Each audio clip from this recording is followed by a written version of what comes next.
Hello friends, welcome to my channel M K learning अड्डा। English grammar के chapter number 23 में non finite verb के अंतर्गत आज हम बात करेंगे पास्ट पार्टिसिपल के बारे में।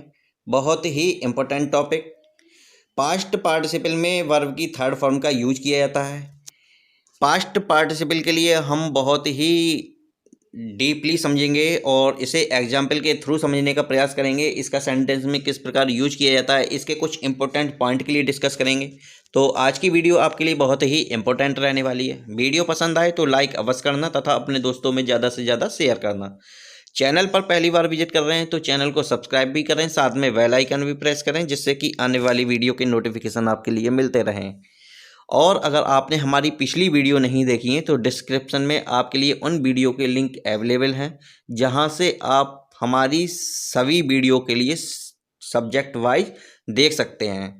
तो चलिए शुरू करते हैं आज का एक बहुत ही important topic, past participle.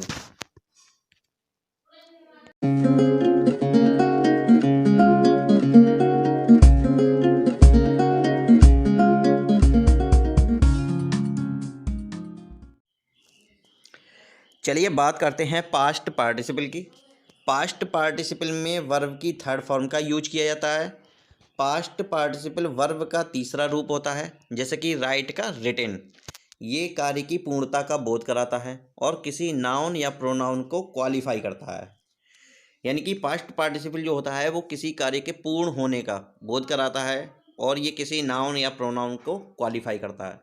Past participle के हिंदी के अर्थ में ई हुई शब्द का प्रयोग होता है, यानी कि हिंदी वाले वाक्यों में ई हुई शब्द आया हुआ है तो हमें पता चलता है कि पास्ट पार्टिसिपल का प्रयोग किया गया है। जैसे कि the carpenter is mending a broken table. तो यहाँ पर क्या है, ब्रोकन। ब्रोकन का मतलब क्या होता है, टूटी हुई। तो यहाँ पर ई हुई यानी कि टूटी हुई। तो ब्रोकन टेबल, टूटी हुई मेज।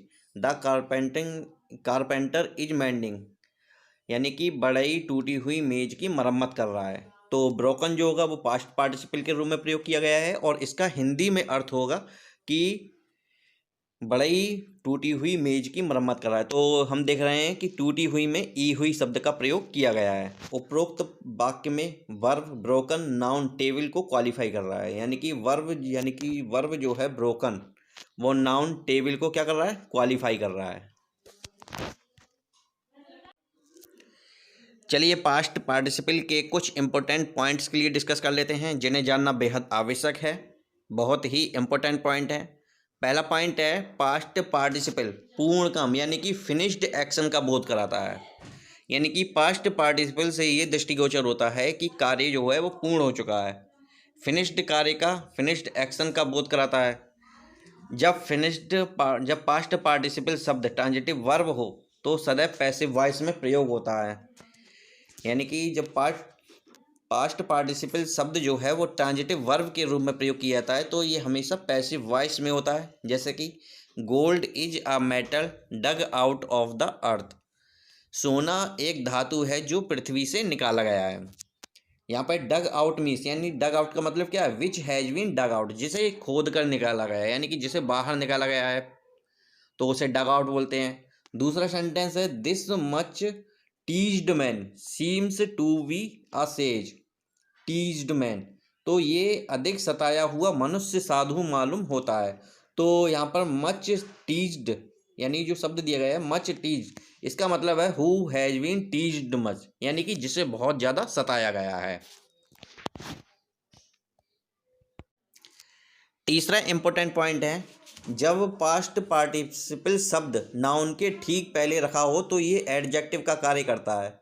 यानी कि सेंटेंस में जब हम किसी नाउन से पहले पास्ट पार्टिसिपल का प्रयोग करते हैं तो वो क्या, एडजेक्टिव का कार्य करता है। जैसे कि आ फेडेड फ्लावर, तो फेडेड वर्ब है लेकिन फ्लावर यानी नाउन से पहले यूज किया गया है तो ये क्या है, एडजेक्टिव का कार्य कर रहा है। आ फेल्ड स्टूडेंट, आ रिटायर्ड ऑफिसर। उपरोक्त उदाहरणों से स्पष्ट है कि पास्ट पार्टिसिपल का प्रयोग वाक्यों में दो तरह से किया जा सकता है, एक तो नाउन शब्द से पहले और दूसरा नाउन शब्द के बाद। ये बहुत ही इंपॉर्टेंट पॉइंट है, इसे थोड़ा ध्यानपूर्वक समझेंगे।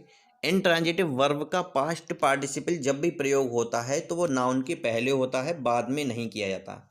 लेकिन किसी विशेष परिस्थिति में यदि किसी नाउन के बाद इंट्रांजिटिव वर्ब का पास्ट पार्टिसिपल प्रयोग करना हो तो सेंटेंस में किसी नाउन के बाद इंट्रांजिटिव वर्ब का पास्ट पार्टिसिपल के रूप में प्रयोग करना हो तो हमेशा रिलेटिव प्रोनाउन का प्रयोग करते हैं।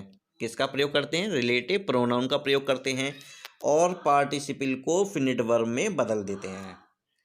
बहुत ही इंपॉर्टेंट पॉइंट है। वैसे तो सामान्यतः यानी इंट्रांजिटिव वर्ब का पास्ट पार्टिसिपल नाउन के पहले होता है, लेकिन जब हमें नाउन के बाद इंट्रांजिटिव वर्ब का पास्ट पार्टिसिपल के रूप में प्रयोग करना हो तो प्रोनाउन को रिलेटिव प्रोनाउन के रूप में यूज करते हैं और पार्टिसिपल के लिए फिनिट वर्ब में बदल देते हैं। जैसे कि एक एग्जाम्पल दिया गया है, this is a sword of the soldier returned to his country. ये इनकरेक्ट सेंटेंस है। अगला सेंटेंस देखते हैं, this is a sword of the soldier who has returned. यहाँ पर क्या है? रिलेटिव प्रोनाउन का प्रयोग किया गया है, who has returned to his country. तो ये सेंटेंस क्या है? करेक्ट है।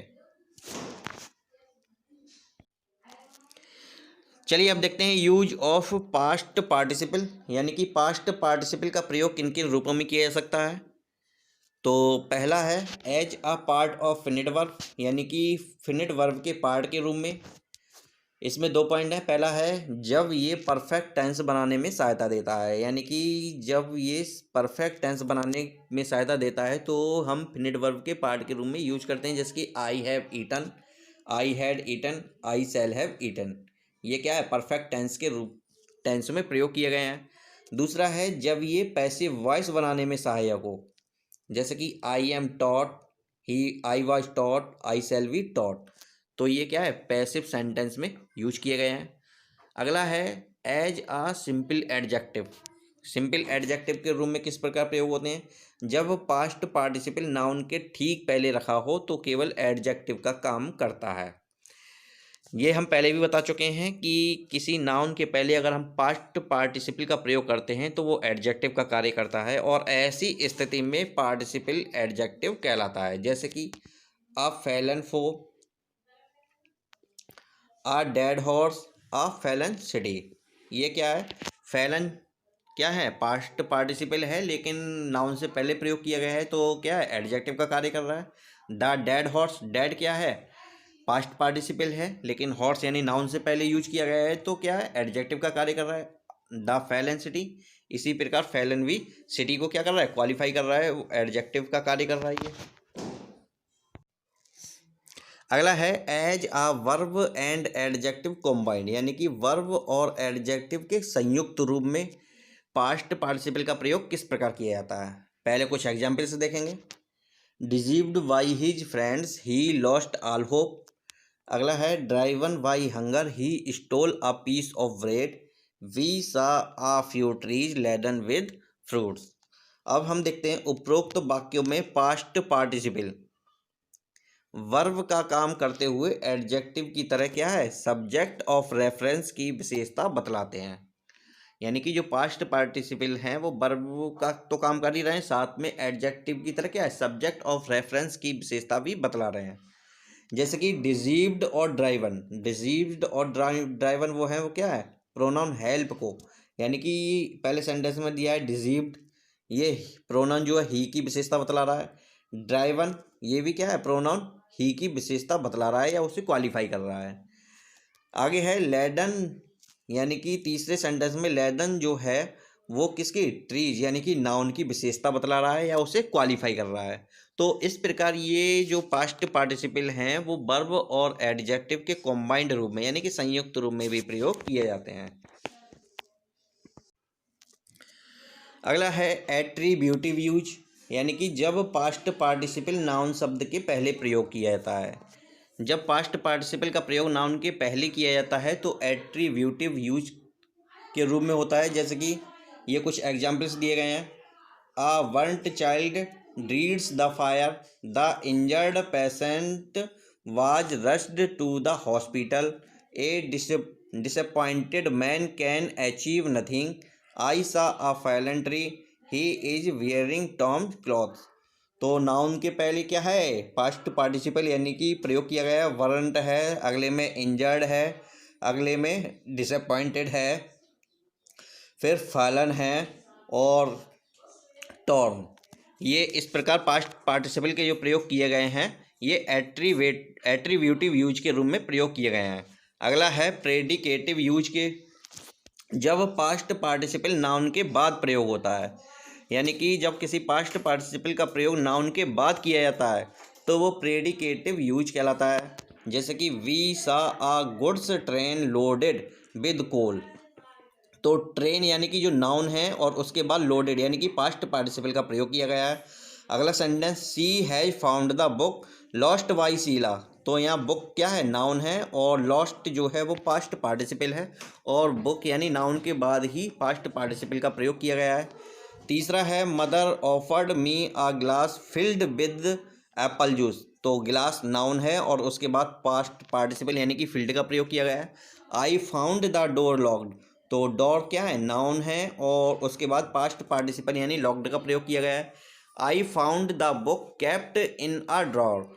तो बुक क्या है, नाउन है, और केप्ट क्या है, पास्ट पार्टिसिपल।